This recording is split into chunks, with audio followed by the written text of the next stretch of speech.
दोस्तों स्वागत है आपका अपने चैनल अननोन टीचर में। आज के इस वीडियो में हम देखने वाले हैं एनडीए 2022 मैथ्स के पेपर का सोल्यूशन एंड आंसर की तरह आप इसको देख सकते हो। यहाँ पे गाइस पहला क्वेश्चन दिया हुआ है एंड मेरे पास ये सेट ए है, तो बाकी सेट के क्वेश्चन भी सेम होते हैं, तो आप देख सकते हो बिना किसी हिचकिचाहट के। तो यहाँ पे लिखा हुआ how many 4 digit natural number are there such that all of digits are odd. ठीक है, तो देखो 4 डिजिट्स कह रहा है तो हम 4 फिलिंग द ब्लैंक्स बना लेते हैं। एंड कह रहा है सारे के सारे डिजिट ऑड होने चाहिए, तो ऑड हमको पता है कितना होता है 1 3 5 7 9, टोटल 5 होते हैं ना हमारे पास। तो 5 तरीके से गाइस इसको भर सकते हो आप। एंड रिपीटेशन नॉन रिपीटेशन की बात है नहीं, तो 5 5 5 5 इनको कर देंगे मल्टीप्लाई 25 125 625, तो टोटल गाइस हमारे पास वेज आ जाएंगे 625। एंड ये कलर आई थिंक कम दिख रहा है एंड अभी ठीक है। ठीक है, तो देखो 625 गाइस इसका करेक्ट ऑप्शन हो जाएगा। ठीक है, इस तरीके से गाइस इस क्वेश्चन को आपको सॉल्व करना था। चलते हैं सेकंड क्वेश्चन पे। यहाँ पे लिखा हुआ what is sigma 2 raise to power r NCR. ठीक है, तो गाइस देखो 2 raise to power r, I don't know क्यों नहीं दिख रहा यार colour. 2 raise to power r and NCR जो होगा ना, हाँ ये सही है थोड़ा।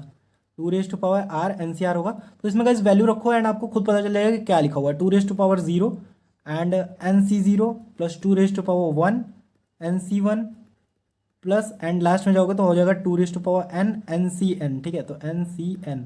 तो गाइस अगर आपको मैं एक एग्जांपल दूं, तो अगर आप लिखोगे 1 + 2 रेज़ टू पावर n, तो गाइस ये सेम उसी का आपको दिख रहा होगा कि एक्सप्रेशन लिखा हुआ है। ठीक है, तो यहाँ पे किस तरीके से लिखते हो, जैसे यहाँ पे लिखते हो कि 2 रेज़ टू पावर 0 एंड सबसे पहले तो NC0 2 raise to power 0 and 1 raise to power n - 0 या n। ठीक है, तो 1 की पावर कुछ भी और फर्क नहीं पड़ता, ये पहला टर्म आ गया। इसी तरह से गाइस दूसरा term NC1 2 raise to power 1 and 1 raise to power n - 1, again से इधर फर्क नहीं पड़ेगा, सेम वही चीज़ गाइस इधर लिखी हुई है। तो ये हमारा बेसिकली लिखा क्या हुआ 1 + 2 raise to power n which is equal to 3 raise to power n। And option B correct हो जाएगा गाइस इस तरीके से। अभी मूव करते हैं गाइस नेक्स्ट क्वेश्चन पे। यहाँ पे लिखा होगा guys if different permutation of letter of words mathematics are listed as in a dictionary, how many words with or without meaning are there in a list before the word start with सी।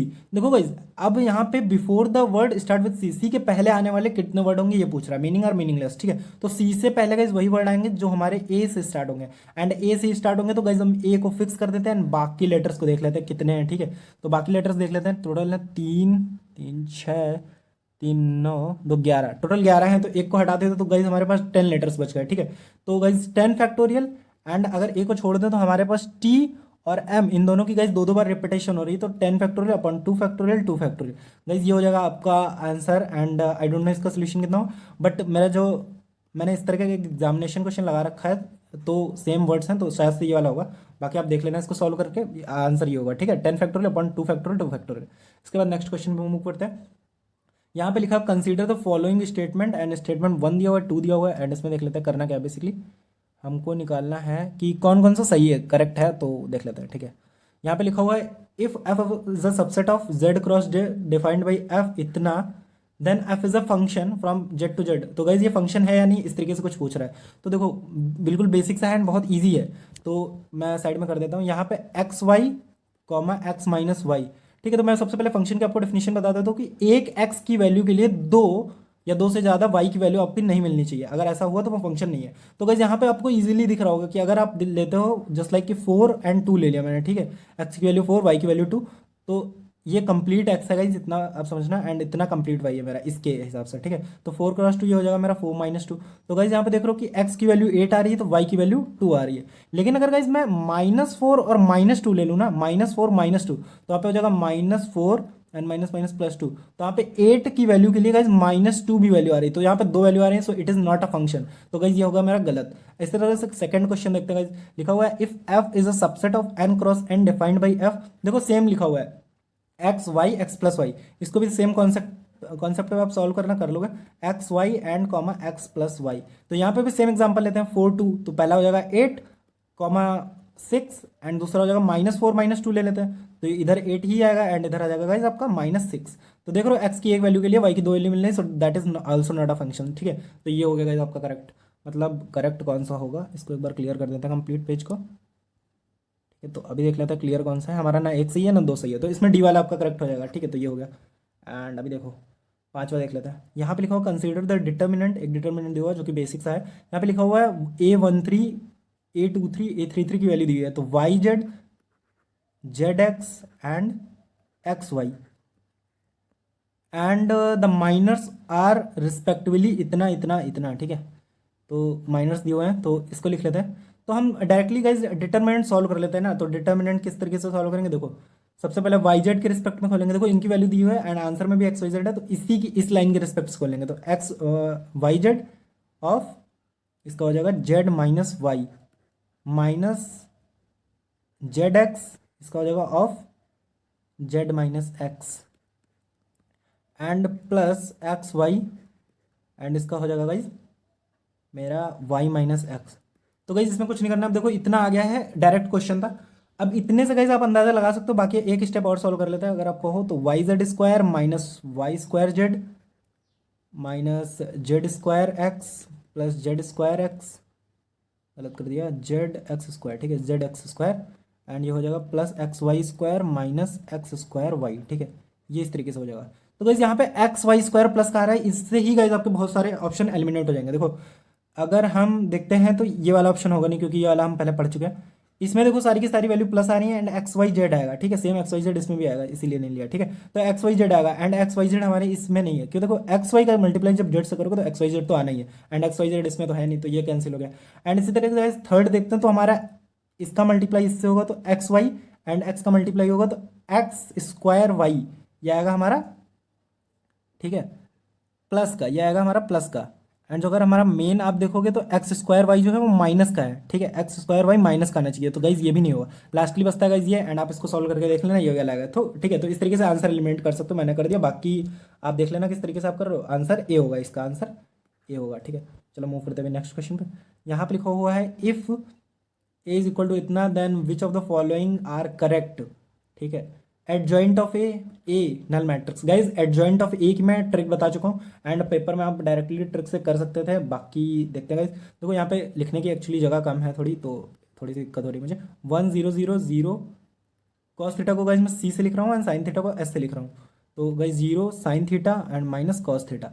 तो मैंने क्या कहा था कि 0 नीचे line बढ़ा लेने, and जिसने ट्रिक नहीं देखी गाइज मैट्रिक्स वाले में जाके देख सकते हो। बाकी बाद में बात करते हैं। 2 लाइन में नीचे कर लेनी है एंड स्टार्टिंग की 2 लाइन फिर नोट कर लेनी है। 100 0 1 0, ये हो गया guys 0 c s 0 s c. मैंने कहा था कि हर एक ट्रिक जितनी बता रहा हूँ सारी की सारी काम आएंगी एंड सारी की सारी काम आई है, पूरा पेपर आया है। तो माइनस सी स्क्वायर माइनस स्क्वायर मतलब माइनस कॉमन ले लेंगे तो cos square theta and sine square theta बन जाएगा तो 1 आएगा। ये 0 हो जाएगा गाइज, आपस में मल्टीप्लाई होगा, फिर इसका मल्टीप्लाई कर देंगे इसके साथ, तो ये गाइज हो जाएगा, सॉरी गाइज, तो ये हो जाएगा हमारा 0 एंड इसका मल्टीप्लाई करेंगे तो ये भी 0 हो जाएगा एंड इसका मल्टीप्लाई करेंगे तो ये 0 हो जाएगा। ये हो जाएगा गाइज माइनस सी, ये हो जाएगा गाइज माइनस सी एंड इसका मल्टीप्लाई करेंगे तो ये हो जाएगा माइनस एस, फिर इसका मल्टीप्लाई करेंगे तो 0 आएगा, फिर इसका मल्टीप्लाई करेंगे तो माइनस एस आएगा एंड फिर इसका मल्टीप्लाई करेंगे तो सी आ जाएगा। तो इतना आएगा, ठीक है। तो आपसे पूछ रहा है A plus adjoint A is null matrix. तो गाइज देखो ए में जितना भी है ना उसका माइनस माइनस इधर आया एडजॉइंट में, तो गाइज ऑफकोर्स जोड़ेंगे तो 0 ही आना है, नल मैट्रिक्स आएगा। इसके अलावा गाइज ए इनवर्स कह रहा है तो ए इनवर्स निकालने की बिल्कुल ज़रूरत नहीं है। देखो आपको इसका निकालना है मॉड, ठीक है, डिटर्मिनेंट। तो minus cos square theta minus sine square theta minus का 1 आ जाएगा। मतलब एडजॉइंट में अगर आप मॉड से डिवाइड करते हो ना तो हमारा आता है इनवर्स। अगर इसमें आप माइनस से मल्टीप्लाई करोगे तो हमको दोबारा से गाइज ए मिल जाएगा, मतलब A inverse is equal to A, ठीक है। तो A inverse plus adjoint of A is a null matrix. अगर A plus adjoint of A तो ए इनवर्स भी तो हमारा ए है, इनको जोड़ने पे भी गाइज हमारा null matrix. A minus A inverse is a null matrix. A is equal to A inverse है तो माइनस करोगे तो ऑफकोर्स गाइज वही आएगा, ठीक है, 0। तीनों सही है गाइज, तो डी हो जाएगा इसमें सही। आगे मूव करते हैं गाइज नेक्स्ट क्वेश्चन की तरफ। तो हमने काफ़ी सारे क्वेश्चन देख लिया एंड आगे देखते हैं अभी। यहाँ पे लिखा हुआ है guys if X is a square of matrix, X लिख देते हैं हम 3x3 की है and Y is a matrix of 2x3, 2x3, Z is a matrix of 3x2, Z is a matrix of 3x2, then which of the following are correct, ठीक है, कौन सा करेक्ट है। तो जेड वाई, सबसे पहले जेड वाई का multiply करो, जेड वाई का मल्टीप्लाई करोगे मतलब 3x2 का मल्टीप्लाई 2x3 मतलब आएगा 3x3, जेड वाई आएगा 3x3 एंड इसका मल्टीप्लाई करना है हमको एक्स के साथ विच इज 3x3, 3x3 का मल्टीप्लाई 3x3 के ये सही है तो 3x3 आ जाएगा and having a number of entries 9, सही है, ठीक है। इसके बाद गाइस एक्स जेड का आपस में मल्टीप्लाई करो तो एक्स और जेड का 3x2 multiply by 3x2 3 × 3 multiply भी 3 × 2 तो 3 × 2 आएगा।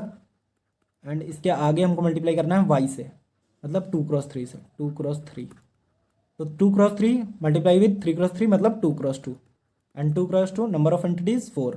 सही है। एक्स वाई जेड का आपस में मल्टीप्लाई करो, वाई जेड जिसमें ब्रैकेट लगा हुआ है ना उसको पहले सॉल्व करते हैं। वाई जेड 2 × 3 मल्टीप्लाई बाई 3 × 2 मतलब 2 × 2 एंड इसके आगे हमको मल्टीप्लाई करना है एक्स से विच इज 3 × 3। तो गाइज आप देख रहे हो कि ये वाली वैल्यूज बराबर नहीं है तो मल्टीप्लाई हो नहीं पाएगा, so that is also true, is not defined. Okay, तो इसमें भी तीनों सही है गाइज, तो ए बी सी डी मतलब डी सही हो जाएगा। आगे देखते हैं इस क्वेश्चन 8 नंबर क्वेश्चन देखो, how many quadratic equation the sum of roots is equal to the product of root. Guys sum of roots पता है alpha plus beta is equal to minus B by A and alpha beta is equal to C by A. तो guys easy है, देखो इन ये कब बराबर हो सकते हैं, minus B by A is equal to C by A, मतलब जब B is equal to minus C, या आप इसको ऐसे पढ़ सकते हो कि बी और सी के साइन डिफरेंट हो तो हमेशा हमारे क्वाड्रेटिक इक्वेशन का sum of root is equal to product of roots आएगा। तो गाइज इसमें तो इन्फिनाइट हो जाएंगे क्योंकि ये तो कभी भी आप कर सकते हो, जस्ट लाइक कि मैं एक एग्जांपल में लिख रहा हूँ x² - 4x + 4 is equal to 0। Guys देखो यहाँ पे माइनस का है भी, यहाँ पे प्लस का है भी, ये हो जाएगा। दूसरी क्वेश्चन लिखते हैं x, मतलब ये बराबर होने चाहिए इनकी वैल्यू और साइन डिफरेंट होने चाहिए, जैसे 2x² - 16x + 16 is equal to 0। देखो b और c बराबर है, बस साइन का डिफरेंस है। सो गाइज इस तरीके से आप देख सकते हो, बाकी हो गया गाइज। ठीक है, तो इन्फिनाइट में नहीं आ जाएगा इसमें। आई होप कि आपको क्लियर होगा। आगे और भी क्वेश्चंस देखते हैं एंड यहाँ पे लिखो कंसीडर द फॉलोइंग स्टेटमेंट। ठीक है, इसमें भी बताना कौन कौन सा सही है। तो the set of all irrational number between √2 and √5 is an infinite set. तो गाइज देखो दो इन के बीच में तो कितनी भी गाइज हम इरेशनल नंबर तो ड्रॉ कर सकते हैं, तो ये तो सही है गाइज, इन्फिनाइट होगा। ठीक है, and the set of all integer less than 100 is a finite set. नहीं गाइज ये तो गलत है। ठीक है, फाइनाइट नहीं, वो इन्फिनाइट होगा क्योंकि देखो माइनस इन्फिनिटी से 100 के बीच में क्या हमारे पास finite set of odd integer होगा, नहीं गाइज। ठीक है, तो ये इन्फिनाइट सेट होगा ये भी, तो केवल 1 सही है इसमें, तो 1 will be the final option. I hope कि आपको सारे के सारे क्वेश्चन गाइज क्लियर हो गए। इसके बाद बात करते हैं गाइज 10 नंबर क्वेश्चन की, एंड 10 नंबर क्वेश्चन गाइज दिख ही नहीं रहा है, तो इसमें भी शायद से वही है कि कौन कौन सा सही है। ठीक है, क्योंकि नीचे देख के पता चल रहा है हमको। तो 2 + 4 + 6 इज इक्वल टू, इसमें वैल्यू रख के देख सकते थे, एंड अगर नहीं रख रहा है तो देख लो गाइज अर्थमेटिक सीरीज है with the difference of 2। Formula लगाएंगे n/2, 2a है हमारे पास 2, तो 4 + n - 1 × d। n कितना है गाइज पता नहीं, एंड d कितना है गाइज 2, तो ये हो गया हमारे पास 4 + 2n - 2 मतलब 2 कितना हो गया 4 + 2n - 2, 2 + 2n। ठीक है, एंड n/2 तो 2 हो जाएगा, कैंसिल हो जाएगा, n+1 तो मतलब n² + n। गाइज देख सकते हो सेम एक्सप्रेशन आ गया, मतलब सही है गाइज। ठीक है, लिखा हुआ the expression n² + n + 41 always gives a prime number for every natural number n। तो गाइज इसमें जिसने ज़्यादा दिमाग लगाने का ट्राई करा होगा उसका गलत हो जाएगा। ठीक है, देखो कैसे n² + n + 41। ठीक है, थोड़ा सा दिमाग लगाना है, n² + n एक इवन नंबर होगी हमेशा। ठीक है, मतलब यहाँ से आप देख सकते हो, इसीलिए क्वेश्चन रखा है, यही ज़्यादा दिमाग है जो मैं अभी बता रहा हूँ। ठीक है, n² + n इवन नंबर, तो किसी ने क्या रखा होगा कि यहाँ पर 2 रखा होगा 41, तो ये आ गया मेरा 43। फिर अगर आपने इसमें 4 रखा है तो 45, 47, 49। ठीक है, 49 नहीं आएगा। ठीक है, तो ये कह रहा है हमेशा एक प्राइम नंबर होगी, तो हमेशा एक प्राइम नंबर नहीं होगी। ठीक है, तो किस तरीके से नहीं होगी, अगर आप देखो हम यहाँ पे अगर 40 रख दें, ठीक है, तो आपको क्या मिलेगा। बाय द वे ऐसे भी कर सकते हो कि अगर आप इसमें 8 आ गया, ठीक है 8 आ सकता है क्या इसमें, 8 नहीं सकता बाय द वे। ठीक है, 8 नहीं आएगा, हाँ वैसे 8 नहीं आएगा इसमें, कैसे हुआ ये 8 तो नहीं आएगा, 2 4 6 8 8 कैसे आ सकता है, 2 का 4 8 नहीं आ सकता गाइस। ठीक है, 8 नहीं आएगा, वो सम की बात कर रहा है। तो यहाँ पे 40 एंड अगर आप 40 रख सकते हो तो 40 का स्क्वायर + 40 एंड + 41 मतलब 39 तक सारे के सारे प्राइम आएंगे, अगर यहाँ पे वैल्यू 39 आप रख रहे हो एन की। ठीक है, तो बाकी 40 का देख लो, तो 40 एंड 40 कॉमन ले सकते हैं, तो 40 + 1 + 41, तो ये हो जाएगा मेरा 40 × 41 + 41।